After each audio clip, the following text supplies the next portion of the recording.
जय जगन्नाथ भौणी किसी प्रश्न पचार ए सरकार चलते ये वीडियो टे देखा एटी बाचस्पति सुरमा महोदय उपस्थित अच्छा एवं फटो देखिपे आउ गोटे एंड रे उपबाचस्पति भवानी शंकर भोई अच्छा दलीय मीटिंग फोटो देखिपे ये प्रधानमंत्री महोदय उपस्थित अच्छा से दलीय कार्यक्रम में ये भवानी शंकर भोई उपस्थित अच्छा प्रथम प्रश्न भारतीय जनता पार्टी सर्वमान्य नेता स्पीकर मैडम कि deputy speaker Bharatiya Janata party office की वर्तमान जितेबाला से आसन रे बसी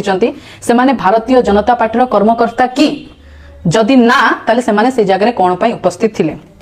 जनता स्वार्थ पाई चित्कार करुथिबा दल जनता स्वार्थ पाई डिंडिम पिटिकी शासन को आसीथिबा दल को कारण बसत 2 दिन हाउस को एडजॉइन कले 2 दिन हाउस को घुंचेले कारण कौन थिला।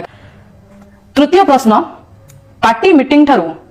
बाचस्पति एवं उपबाचस्पति को दूरे रखिबा पाई किबा दूरे रहिबा पाई माननीय प्रधानमंत्री उपदेश देबा उचित थिला ना नाही। भौणी जहाँ सब प्रश्न पचार एटा पचार उचित कि नहीं आपण माने कहतु आ जहाँ भी भौणी प्रश्न कले एटा ठीक कि नहीं आपण माने कहबे। जय जगन्नाथ।